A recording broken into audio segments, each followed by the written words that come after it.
Bonjour la base Fekodi International, merci de écouter une fois de plus l'émission de la base Fekodi International, là où tu bêtes Ramasolo, ils ont lié l'activité sportive, il y a RDC, Mobimambo Kanabiso et Batlet Nabiso, la discipline surtout Esika, Bazali. Moi c'est Titi Njoli, je suis ici à Kinshasa, capitale de la République démocratique du Congo, notre cher et beau pays avec 2 345 410 km carrés, vraiment merci. Un grand merci Naba Congolais, surtout dans la zone occupée. Je vois Rutshuru, Kiwanja, Bukavu, Kishiche, Bawalungu, après c'est Belé, Boza, côté Kuna, nous sommes de cœur avec vous et vos messages et Komaka. Merci, malgré ma souffrance Boza, Nango, côté la zone occupée, Boza continue de soutenir l'équipe nationale Nabiso et un grand merci. Parce que nous aussi des Congolais, tous la zone un peu, tous libre, vraiment nous sommes de cœur avec vous. Pour éviter un jour, tout zonga, tout monana, yezala, guerre qui est cas, guerre éternelle, qui est Kanango. Merci Nabatonio surtout et nous demandons également à l'autorité de trouver le plus vite possible un moyen de récupérer Bamboko Nabisouana parce que nous sommes des patriotes, nous sommes des Wazalendo, nous sommes des fécodistes. Donc l'église au point du village, nous sommes là. La patrie ou la mort, vraiment. Aujourd'hui, on va parler éliminatoire. Il y a Coupe du Monde U20 pour l'équipe nationale de Banabas Bakobeta. U20 et Kebeta, on va parler de ce stade Tata Raphaël. Parce qu'il y a un genre d'actualité. Et Tokobeta Lissolo, il y a un Wana Tokobeta également, il y a Coupe à Confédération. Tokobeta, on va parler de la situation de nos joueurs, quelques joueurs. Et qu'est-ce qu'il faudra faire? Parce que d'autres joueurs, tous en abandon l'équipe nationale à Nabiso, pour le mois de mars, vu concurrence des Zungo qui est malé, ça fait que Ebele Bakokatana. Par rapport à la performance de Nico Club, Ebele Bakokatana, c'est ce qu'on va parler aujourd'hui pour faire plaisir à maman Maïsungo. La bossante sacrée qui mana n'a pas su également beauté. Batutu Bolinga Fekodi, maman Bijet également. La bossanioté, Kadhafi Mawete, Kotchabou, et Maman Esther Ngalula, nous sommes ébélés, Yakotala. Bana Fekodi, Coupe du Monde U20, on commence par là. U20, notre équipe nationale, il y a spécialité, Jeanne Finabiso, Bazan, na niveau, il y a Abidjan. On va couper un dimanche dans le stade où Fouet Bouani, Zana Kokodi, na Gombe, disons, Robert Tawana, U20 Nabiso, Robert Tawana, jusque-là, to sentir mobilisation tout autour de Bangote. On a compris. C'est comme Wanambong et Bimaranangote, il y a un moni de mobilisation exacte.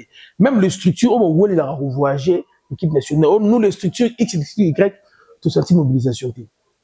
Seul l'organe technique, fait qu'on fasse accompagner Banakuna, et merci Nabatus pour côté Kuna. J'aimerais qu'il y ait un ambassadeur Nabiso la niveau Abidjan, l'excellence Gilbert Neya Nabina. Je sais qu'à cause d'un stade, Banabozala isolé, côté Kuna, vraiment bonne chance Nabango, côté Kuna. Ce sont des choses que nous déplorons à plusieurs fois. Il y a beaucoup de disciplines, ceux qui basent dans la compétition, tout s'entend mobilisation du gouvernement congolais pour nous soutenir Bango. Même parmi les 9 disciplines où ils allaient retenir pour nos situations à l'État, Bazara toujours appuyé vraiment. Récemment, à l'équipe nationale, il y a basket A. Basket qui stage en France. Mais le président de la fédération de basket, il doit déplacer un bon monaté. Le stage en Espagne, nous avons le gouvernement, alors qu'on a appuyé Bango. Ce sont des choses où il y a toujours déploré. Côté Kuna, vraiment, bonne chose, nous avons fait Nabisoana, gagner, tout le Kuna pour toujours 4 jours à Kinshasa, tout gagner, tout le commande, il va qu'il ait Coupe du Monde, na Pologne, et ça, la mission vraiment qui toque, Job à Dieppe, AIKI, event Baké, et que ça, la mission vraiment plaisir côté Kuna. Dossier 10 jours, Banafikoudi. J'aimerais que, Georges Kassereka, Maman Christina Ndiba, Palmusenga, Eskazali, tout bolinga Fekodi to vanda nanto solo là. Bana Fekodi na Libye, na Bossani Binoté, bana Fekodi na Maroc, surtout to vanda to solo là. To lali to lamuki to moni communiqué signé par le directeur du cabinet et ministre des Sports, M. Magwar Kasongo Wakenda. A signé communiqué que l'activité sportive n'y surtout na stade Tata Raphaël, ils ont suspendu. Tout le monde communiqué wana de bozomona Tommy Touni, est-ce que notre ministre des Sports, il a réfléchi avant de prendre cette décision? Parce que la raison évoquée, les alliés des autres de la stade, des autres, dans cette affaire, tout va dans ce côté solo là, tout va dans ce là-bas dans ce côté. Donc, en termes de statistiques, match Vita, avec club contre les Aigles, 12 à 13 000 personnes au côté de la stade. Est-ce qu'aujourd'hui, le ministre Koko Yebisabiso, quelles sont les mesures sécuritaires? L'État congolais Zouaki, l'État congolais Zouaki n'a pas organisateur de match. Qu'on nous dise, les mesures sécuritaires au Zouaki. Il y a eu combien d'agents de sécurité dans le match? Effectif, c'est là qui, je ne sais pas. Et les agents de sécurité qu'on envoie au stade de Marty, Frodi Sarabato, Vieux Simbangaï, vous finissez à côté Chio. Les gens qui sont censés venir faire représenter l'ordre du stade de Tata Raphaël, bango mon stade de Tata Raphaël, bazoya kucha pour créer insécurité parce que bazo Frodi Sarabato. Tout le bimi dans le stade, qu'est-ce qu'on remarque? Tant tous les autres salama, les gens qui vont quitter un intérêt au stade, trouble de bande dans la petit wana, baza petit moro identifiable. Ça c'est un et des baza facilement maîtrisable. Mais du coup, on a les agents de sécurité qui sont censés réguler la sécurité dans le stade de Tarafel, quand tu rappelles et dans tout ça, est-ce que le ministre n'a pas organisateur qui t'a évalué la situation de surtout pour que une décision ou suspendre l'activité de surtout il y a soit dans le stade de Tarafel. Et du coup, le championnat national l'Inafoot et Zangi Terrain Kobetabale. Excellence Didier Boudimou, une fois de plus, dans le niveau cabinet, nous avons une erreur. Les raisons que vous avez évoquées sur l'insécurité, avec le vandalisme dans le stade, si c'est pour ça, il serait mieux, match à la Wiko, pour laisser le championnat et continuer comme étant normal. Du coup, Bokangi, stade Tata Raphaël, mais le championnat est bétama. Championnat qui est bétama, wapi. Est-ce que vous avez eu le temps de réfléchir pour une décision? Ici, il y a ma polémique. Tout solo là. Est-ce que Excellence Didier Boudimbo, na staff na yo, vous avez temps qu'on réfléchir que Namboka au championnat national est bétamaka. Et que tout le monde a un terrain moko na Kinshasa pour na championnat national est bétamaka na Kinshasa. Toujours on a fait qu'il ne va play-off. Les Mazembe vont commencer à venir jouer à Kinshasa. Mazembe Imana Bobet Sango Wapi. Nous popo les aigles Bobet Sango Wapi. Vous avez le temps qu'on réfléchit. Stade de Marty de Bokangi. Bokangi, stade de Moké Tikalaki, pour la ville province de Kinshasa. Bokangi Ango. Alors. Et du coup, et comme on match à samedi, match à dimanche, c'est Gebetama. Vous avez une décision. Après, nous avons fait sous brèche. Allez-y comprendre. On a compris ce qui est amateurisme. Et dans les réseaux sociaux, j'ai vu les gens s'attaquer à un ministre. Oui, ils ont raison. Parce qu'un ministre, il y a sport national, ne peut pas prendre une décision pareille lorsqu'il est conscient qu'on a inséré problème d'infrastructure dans Boka Oyo. Vous voulez priver les championnats nationaux, terrain à Kobeta Bale. Pour continuer à Kobeta Bale, wapi.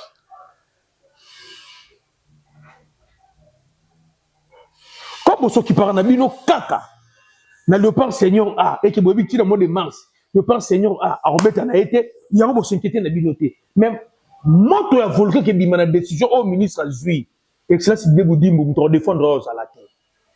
12 ou 13, 15 journalistes vont mettre sur les réseaux sociaux là, parce que lorsque le peuple congolais, lorsque les fécodistes, comme on a dit que non, match à Ibiyemana, Ibetite, pour terrain zaté, match à Vite, Ibetite, terrain zaté, match à Remse, tu vas tellement, excellence de Boudimbo, au Kokabitumbo. Même si tu as des journalistes, comment on a dit Tango fort avec fonction, à l'époque même à Kabila, Tango fort avec fonction. À terme de la cortège Minduki. Mais il a reculé. Général comment il s'appelle Ondekane.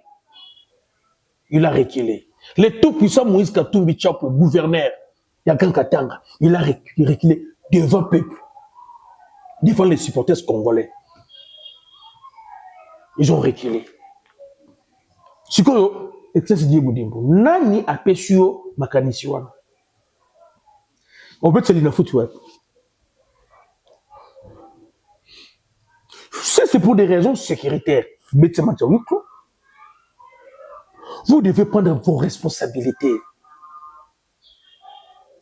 Vous avez un stade du 20 mango. Tant que vous faites tout le monde ne sait pas comment l'on a été, il vous a appelé Nakatikuna. Est-ce que vous savez aujourd'hui, vous qui n'avez pas, quand vous avez dit c'est à Jido, vous qui n'avez pas Simoguna, mais c'est du 20 comment? Vous qui n'avez pas. Excellence Dieu Boudimbo, vous avez question de Kayorbo Massousouté. Toloba Kango, entourage Nayo, Balingarana peut-être. Pouvoir na yo fonction na hotel balingana bango yote et du coup au sala ka makambu oyo sala ke bien sur le niveau fekodi to zala sur la confiance de ya excellence Boudimboté to mo toloka na misu parce qu'on a compris Hollandi na lokolo et ba prédécesseur na yo tout ce que on avait condamné à Kaboul au monde à Kaboul à Serge Konde ba Mons Mbayo ba ministre tout ba leka ba Willy Bakonga ce sont de mêmes erreurs yo peut au commis ko sala mais non on se pose la question Namboka Oyo, cahier de charge, il y a ministre sport et Zalaka, nini. Est-ce que le président va voter ministre sport pour le Léopard Senior A ou à des sabres dans le stade de Marty? Parce que tout ce qui va se focaliser dans le Léopard Senior A. Dans le stade de Marty, tout le monde a rénové le stade de Marty. Mais tout le monde a plus comme Longati. Tout le monde a plus comme Longati. Est-ce que tout le bani, on a compris, tout le monde a chance de ministre sportif dans Boka. Parce que la décision, l'actuel ministre, tu vois, au Kanga, stade du 20 mai, sans qu'elle tenir compte, on a fait combien d'années, c'est-à-dire, comment, le championnat s'il a raté. Et ça fait deuxième année, troisième année, le championnat qui n'a souka. Yozo Kanga stade. Pour l'équipe à Kinshasa, il ne faut pas oublier, dans le mois de mai, ces sportifs sportives sont aussi là. Nous luttons pour la dérogation à la rater. Tant on a un stade, l'équipe à Kinshasa est bête. Est-ce qu'on réfléchit? Tant on a fait qu'on dit, papa. Si vous estimez que le stade de Mardi, c'est à faire, dispositif sécurité réseau dans la quitter, il faut ça d'abord examiner. En un mobile, autorité en boka na ba organisateur il nous ça là qui non souvent des sécurité zo simbaté bo déceler ba problème bo c'est comme bo ker maman bouo sur sécurité zo santé c'est des martyrs ba trouble dans des martyrs mais bo dispose ba combien de éléments pour na ko sécuriser ba match ba activité dans stade tata faire bo kana ba combien et aujourd'hui on a compris que monsieur excellence Didier Boudimbo ba memie na populisme. Ba memie na populisme. Okomona boke match na Sénégal RDC na stade de Marty, bazo boka na batie ba nzemu na ba fa boka na bango ye, au lieu de la constater na match, bazo boka ye, boko ya koto bazo komisaka ye, vous appelez le ministre des Sports, vous obengez les génies blancs. Bon, to éviter tala ba décision moi je la biso siko o. Oza raté. Et ça c'est Didier Boudimbo. Ko ka sonité. Annulé arrêté na yo koka sonité annulé en haut et c'est la biloko autozo zelo sala ozo sala té boyebi ministre moko nini ya sport to no benge comportement alors tu pipe na kando akomaka ministre sport abongisa stade du 20 mai aké bongisa foyer na bandal ayena foyer matete to tuna une question mbongo bimina que ça l'état té mbongo yo sala ba misala zo un peu abina ministère du sport mazana caisse moko za la kana so ba mbongo fond social no mo bongo azuka ka mbongo wana yo sala misala wana alors ba ministre tout ba yana i copie monsieur Didier Boudimbo caisse ngo kufa te kufa te ba tala nga ba yebi les ministres nini misala salaka na mbongo ministère du sport azomona caisse e buteur dans caisse l'état té aujourd'hui est-ce que monsieur Boudimbo comme le prédécesseur. Mais c'est beaucoup de l'élo. Botuni. À ça, la biso état des liés sportifs. Et ma province, c'est bien surtout. Ça sera hors ça là-haut. Depuis comment le ministre sport. Il est mon nom chez lui, Naba Congo. Là, il est trop fort, il est Naba Congo. Personne ne va les à la rater. Personne ne va Naba Congo, ils à la rater. Ici à Kinshasa, Mbutu. Mbutu, mais c'est Didier Boudimbu. À ça, il a mis état des liés sportifs à chaque province.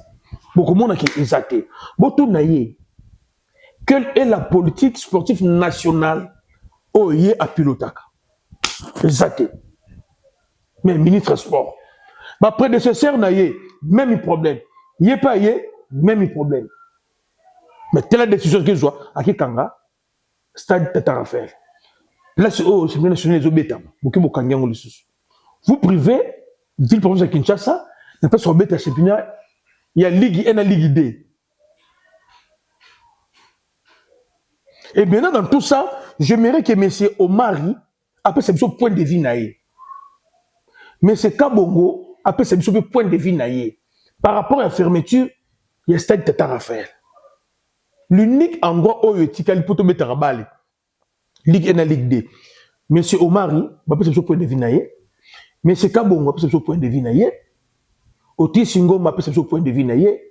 Diba Ilunga, après c'est un point de vue naïe. Parce que vous êtes le premier de dire que non, il faut qu'on soit joueurs locaux, bah une équipe première. Les joueurs locaux qui bino moko. Vous avez facilité pour vous acheter. En fermant le stade Tata Raphaël, donc ça veut dire que non, championnat national, Ligue 1 et Ligue D, et qui est pratiquement les sous-soutés. Ah ouais. Parce que moi, je ne vois pas par quelle magie, vite na courant pauvre. Par quelle magie?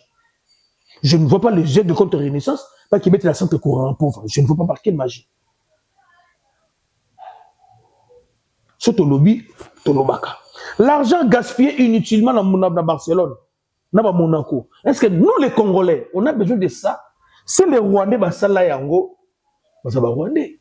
Nous, au niveau continental, au niveau régional, au niveau mondial, nous avons une histoire avec le football. Premier pays Afrique noire de la Coupe du Monde. Nous. Vous allez biso. Nous, on a quand même Chancel Mbemba.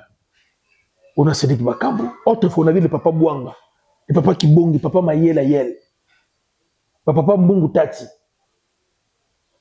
2 fois champion d'Afrique, 2 fois champion du Chan. Mazemé, plusieurs fois champion d'Afrique, puis champion du monde. C'est quand même la RDC. On pouvait mieux. Avec Mbongo, qui peut se faire boxe là-bas, Real. Tout ça, comme Bila, madame, tout ça là. Commune, il y a ma tête, il fait Kodi. Ils en ont terrain, ils ont été. Terrain en foyer, il faut donner 2 millions de dollars. Pour aimer Bidocha, autoroute. 2 millions, c'est un Kadeko. Yangwana. Commune, il y a ma tête, terrain, ils ont raté. Mais l'équipe, ils ont s'entraîner dans le terrain à Tchobo. Ils ont la forme à trapèze, ce qui est équilatéral. Ce qui est losange. Nabutu, na moi, terrain, 18 clubs, ils s'entraînent dans le terrain, ils ont une norme. Nabutu, même terrain comme un hôtel. Beaucoup de tombe, beaucoup de capote, beaucoup de banzaka mundele, ba milenga pasuka, ba jogo koko zoka, a même ça, pembe nous on a la police et la police a commis sango parking. Commune ko la matete terrain beta ba les alarati. Et ministre avant dans awa. Surtout les ministres. Nabiso Didier Boudimbu. Depuis à combat ministre et sport. Il a déjà fait combien de voyages dans Bandou, Grand Équateur, Grand Katanga, au accueilli mission côté la comment sport est pratiquement à côté de. Mais à combien de fois qu'il est poteau? Ceux qui sont chez lui n'a pas Congo Koutou, terrain avec les alarati.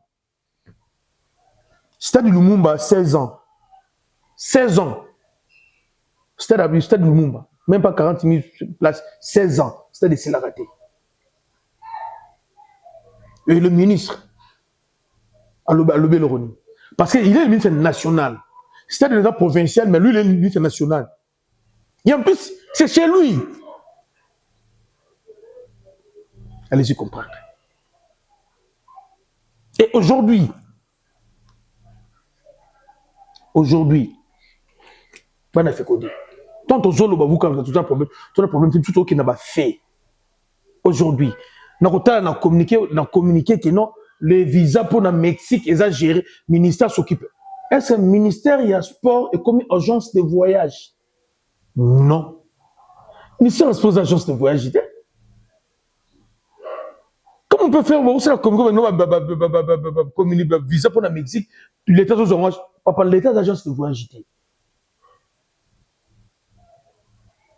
Il y a eu des choses où Mabé et Zalara avant Boudimbo Aya. Lorsque lui il est venu, on pensait qu'il allait Kobongisa. Mais on demande des autres qui regardent les autres. Et là, on a fait quoi dire. Prenons le cas, il y a gestion, il y a des supporters. Lorsque les supporters, Mazala qui gérait la FECOFA, parce que partout dans le monde, les supporters sont des supporters de club. Il n'y a pas de supporters de l'équipe nationale. Les supporters, d'abord, il y a club. Si l'équipe nationale est en Sangani, il y a l'équipe nationale. Lorsqu'ils étaient gérés par la FECOFA, parce que les supporters sont basés à l'équipe, ils ont géré au quotidien dans la ligue, et les ligues sont gérées au quotidien par la fédération. Lorsque la FECOFA, à travers les ligues, gérait les clubs et les supporters sur le match à Léopard, tous ont un groupe d'animation, Moko. Il y a Léopard. Lorsque ma pesou attribution à Léopard, il y a FECOFA, par rapport à l'état Bimusaka, ma botola FECOFA, le ministère à sport a géré en haut. Aujourd'hui, on se retrouve dans 4 groupes d'animation. Donc, on a compris que des ordres, même il y a des animateurs et où il y a le ministère. Qui les autorise? C'est un groupe d'animation. Parce qu'un ministre, ça veut dire que vous avez un moko, vous voyagez. Bon, c'est un groupe moko. Maintenant, il y a 4 groupes d'animation. Papa Evoloko, Papa Mdelendundu, Papa Malula, Papa Touma. 4 groupes d'animation. Récemment, Fatih Betompe, c'est un groupe de messimité. Donc, le vrai problème aussi, dans le sport, dans la RDC, ils appellent ministre, ils appellent ministère, il y a sport. Aujourd'hui, est-ce que, sur lequel le ministère, dans le secrétariat général, il y a le ministère du sport. Mais expert, il y a le secrétaire du sport. Lorsque l'équipe nationale est voyagée, on voyage à combien? On a combien de personnes? Les agents qui sont au niveau à cabinet vont arrêter pour voyager pour le Léopard. Sur base de quels critères vous avez abattoir là? Tout ça, la chance, c'est le ministre du sport. On pensait que non, là, Denis Kambay, c'est bon. Mais tant que mon avis, non, comment on a qualifié Nabiso, Djogo Nabiso, Monusco, on a même plateau à défendre en côté. Tout le monde a la chance sur la tête. Nous, on niveau fait qu'on dit, comment on a dit, vous dites, moi, je gère ma décision. Oh, ils ont les Kelabi sauté. Parce que si tu retires confiance, c'est pas naïf. Ils ont les Kelabi sauté. Mais tu sais que quand on a excellence, bien que tu aies la confiance dans le sauté, mais quand on revoit décision aujourd'hui, il y a aussi suspendre l'activité sportive, surtout, c'est Tata Raphaël. Ce qui, au revenir, la décision n'a pas été. La conséquence, c'est que Bima, la décision n'a pas été. Nous devons défendre Rosalate. Nous devons défendre Rosalate. Tata Raphaël, quand Tata Raphaël, il ne faut pas te malade. Pour cette raison, il fallait beaucoup quand Tata Raphaël. Pour acte de vandalisme. Est-ce que dans le stade de Mathieu Tamaka, quels sont les dispositifs sécuritaires pour nous sécuriser le stade de Marty, le stade de Tata Raphaël? Est-ce que le ministre de non?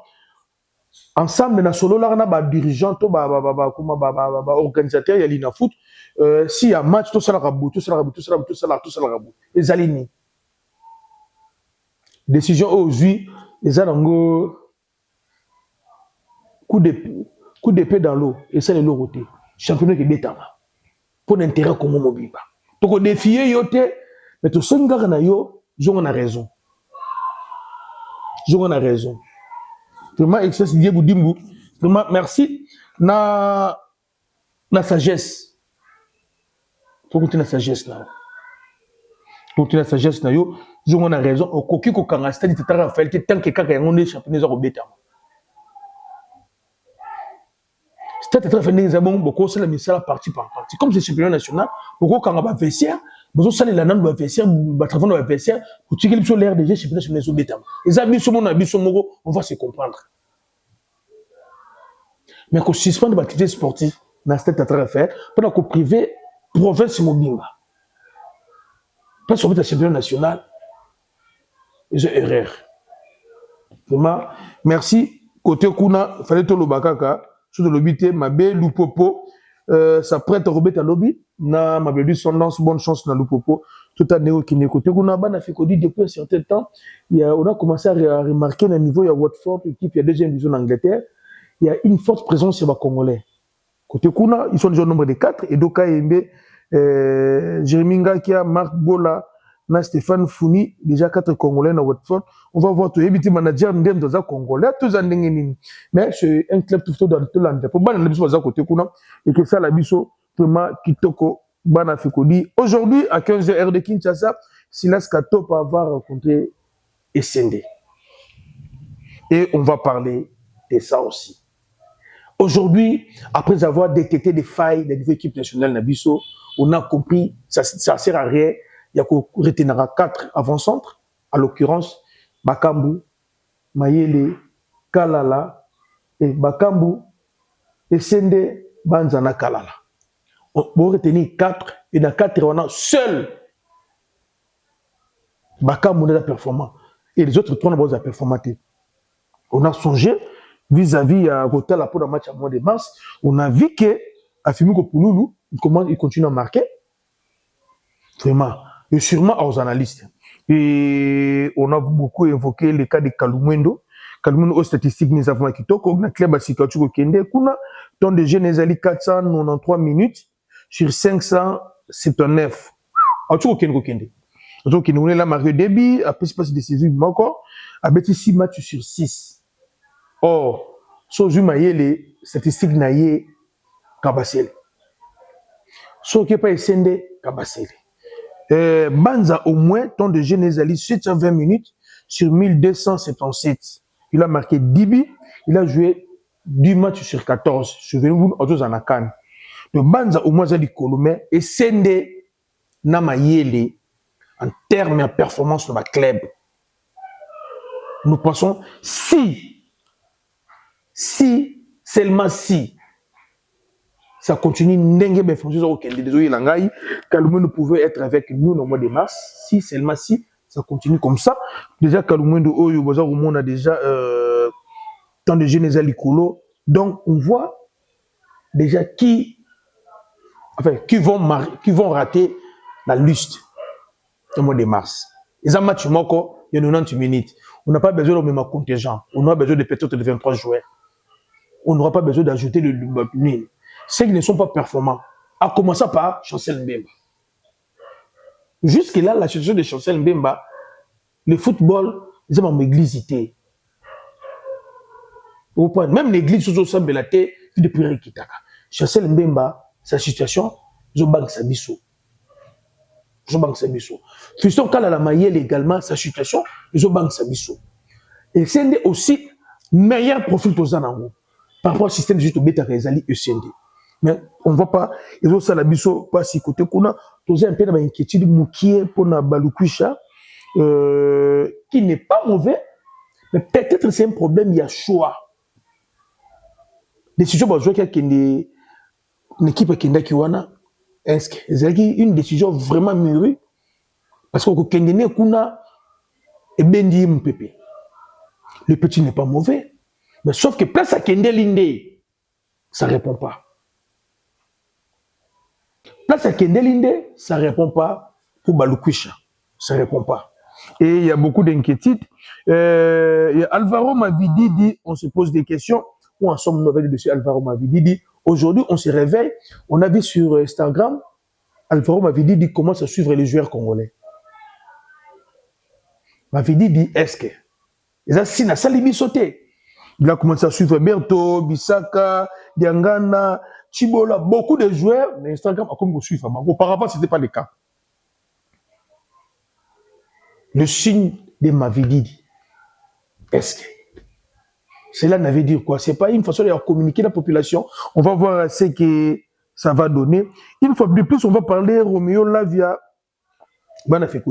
Roméo Lavia, au début, c'était un Congolais. Après les enquêtes que j'avais faites, j'ai trouvé que non, ce sont un Congolais. Papa Congo, puis ça comment papa na bango, tu peux ça m'amener surtout Kiloki. Et comme le Camerounais Congo tout le monde loba. Et comme sur le Cameroun, azé éligibilité. On vous trompe. Roméo Lavia, il est éligible pour la RDC. Ce qui est le dossier qui va dossier on se met vraiment d'accord avec lui, il est éligible. Avec un match amical Moko, l'équipe nationale de Belgique. Et c'était le 28 mars 2023. C'était le 28 mars 2023, match amical Moko. L'équipe nationale de la Belgique contre Allemagne. Et après, on va sous-sauter. Donc, c'est un match amical. Si on négocie bien son cas, il y a pas des informations à ma possession, bien que c'est notre souci, c'est le souci, il y a staff technique. On ne peut pas commencer à dire tout le monde, et on va voir ce que ça va donner. Côté étalu, match Nabiso, il y a le 31 mai, la préparation, ils ont salama de gauche à droite. Ceux qui sont à Kinshasa, le niveau à Kenya, c'est un peu compliqué d'octroyer le visa à un bon nombre de personnes comme ça. Parce que jusque-là, ni la CAF, ni la FIFA, instruire le gouvernement mexicain pour na match à barrage va faciliter Batou entrer. Et le gouvernement congolais, à travers le ministère des Sports, nos partenaires, des façons qui n'ont pas mis Batou, là, vraiment, c'est vrai. Il y a des choses qu'on est en train de déplorer sur le critère, il y a Batou qui est de côté qu'on a. Mais au niveau à Kenya, octroyer 600 visas, c'est un peu compliqué. Je demande à Batou dans le ministère, bon, c'est la Batou, ma passeport à Batou. Le ministère des agences de voyage, on va dire passeport. Mais on va voir, c'est l'État congolais, et ça entre deux l'État, d'où on nous permet de sur place, tout ça va visa volant, tout que tu sur place, tout ça. Mais ça va être compliqué, pourquoi? Parce que les Américains, les Mexicains, ils ont un accord signé pour nous servir la frontière. Dès que vous allez dans les États-Unis, on va bien Trump ou na mutu na yena mambasolo na Mexicain, ba yebi ke ba okima. Ni ba ficelé ba principe ba nini belé. Et ngana veut te dire que belé ba okene Mexique kuna ba sala na bango erreur ya okima pour ba okima na bango. Ça va se passer comment? Mais nous c'est le gouvernement, on va voir ce que notre gouvernement va faire à tout prix. Au cas où ça n'a pas marché pour les gens de Kinshasa, tout s'inquiéter. Nous avons une forte communauté au niveau de Texas. Musée sur Bango. Ceux qui sont sur place au niveau du Mexique, y compris les Africains, qui vont nous soutenir au musée sur Bango. Au Canada, au Washington, au New York City, lorsqu'on prend dans Combo, dans Jacksonville, papa Issa, dans ma structure Ebélé, ils ont travaillé indépendamment du gouvernement congolais, mais ils ont eu avion charter, dans les États-Unis, DRC, USA, DRC, diaspora, mon papa Francis, Baza Ebele, côté Kuna Bazali, dans KDK service, il y a PDG au Quito également, Baza Ebele, Baza Osala Misala, on va voir ce que ça va donner. Nous, on se prépare. Les animateurs aussi se préparent. Mais ça me fait mal lorsque papa Thomas a préparé nos coins naïe, papa Foloko nos coins naïe, Jérôme Mundele nos coins naïe, Malula nos coins naïe. Ils ont la sensité. Est-ce qu'il n'y a pas moyen? Basangana nanu ba incorporer bato le popo na bato mazembe ba sangana nanu ba répéter ensemble. On doit bannir le système à gouvernement Ebele. Il faut basangana tokena bango. Ce qu'on demande au gouvernement congolais c'est quoi? Ici j'ai vu m'adresser à chef de l'État. Ce que nous demandons nous les Congolais, chef de l'État ba Congolais belé ba okende Mexique. De ba frère na bango. Mais to senga kaka babillé. Que le gouvernement congolais a en charge kaka achat babillé. Parce que jusque-là, le prix des billets non est fixé et on ne sait pas si le gouvernement congolais pouvait acheter au moins 15 000 billets, réserver déjà l'argent pour 15 à 20 000 billets. Il faut que la billetterie, vous transférez Bongo, on nous réserve 20 000 billets, on récupère les 20 000 billets sur place dans Guadalajara, on donne le matériel sur place Bakini. Ça nous fera beaucoup de plaisir. Match wana boyebi ndenge ezali mbutu mbutu. Nous espérons que non, Mavididi, na Kalumeno, ils seront de la partie. Parce que les informations, elles sont bonnes, mais nous attendons la confirmation au niveau de la fédération. C'est ça aussi le mal de notre fédération. Ne communique vraiment pas. Ce qu'il faut retenir aujourd'hui, Mavididi, aujourd'hui, il a commencé à suivre parce que tous les joueurs, il y a Léopard. Est-ce qu'ils allaient signer? Tout signer. C'est ça parce que nous avons besoin de Mavididi. Il y a Kalumendo qui commence à gagner le point pour la prochaine liste. Il y a RDC, on va voir ce que ça va donner. Une fois de plus, l'idée Boudimba, ça allait rater. Décision au Kangastadi, Tata Raphaël. Ils allaient rater. Ils ont vraiment, maman a raté. La situation en club, il y a Bakambu, il y a comment, il s'appelle comment encore. Chancel Mbemba, les autres ont inquiété Bisso, Nafisto Kala Maele, les autres ont inquiété Bisso Banafekodi. Nous aimerons qu'il y ait Basso DG, Basso Nding Bazalaki et qu'il y ait des Liboussou. Quant à un championnat national, nous allons continuer. Maintenant, les Elbanan et Zali, mais nous sollicitons cette fois-ci l'implication. Nous allons critiquer l'équipe nationale, la Bisso. Bah, s'impliquer dans pour résoudre le problème et récupérer l'équipe. C'était tout à fait le match bétam. Vraiment, merci.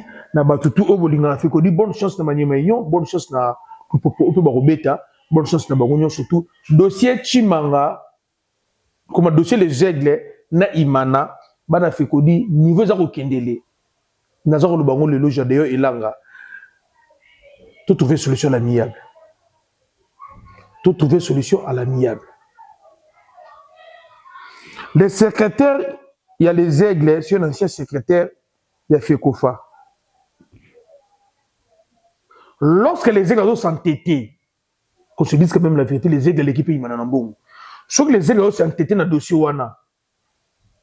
Bayebi. Alors ça sert à rien que les noms des autres qui ont. Ça sert à rien. Et que ça, c'est bien pour revenir dans la décision, parce que il y a salir yo, décision yo, 47 à faire. Il y a salir yo. Vraiment, quant à moi, merci à tout le monde qui dit, Ninga qui vraiment, concernant cette Tata Raphaël, tout le Béliango, et on va voir ce que CND va faire aujourd'hui avec Silas Katopa sur le terrain. Nous souhaitons Silas Katopa à Matali Soussou. Puis de prier Mata. D'ailleurs, comme on a bien noté, si vous avez le championnat au niveau Europe, vous allez comprendre dans nos analystes. Et ça, c'est secret. Vous comprenez dans nos analystes. Vous tout n'en été. Quand on a des joueurs aux analystes, on a déjà. Nabi moi de trop nabi va revenir na yebi bianga na revenir Katopa azali revenir oui ça azali revenir wana nga na yebi déjà nabi bi que non à part pour nous moko mi balé bazo ya mais nazo zela bazo no capture soit je capture on va voir ce que ça va donner bon s'attendre nabi noté na soki ndenge ni meilleur encore des joueurs qui vont s'ajouter d'ici là bon mon na baningi zali to peut se nous information na bango bo za calme. Match au mois de mars, ma proposition au Salam, aux États-Unis, aux Canada, aux Mexico, ngai fait connu dans le continent bino pour la mobilisation. Bino de d'autres likia. Parce que biso ana Congo na comme comment on a visa au Mexique comme mbutu. Mbutu na ebisio. Consul na Kenya on a il ne peut pas octroyer 600 visas. 600 visas tant que FIFA na kaf ba instruire non bangote 600 demandes de visa, so balobi, ba analyser ngo, ba traiter ngo. Allez-y comprendre. Batu ba opé sambon. Pour vous avez visa au Mexique, ministère des Sports, les agences de voyage. Bye.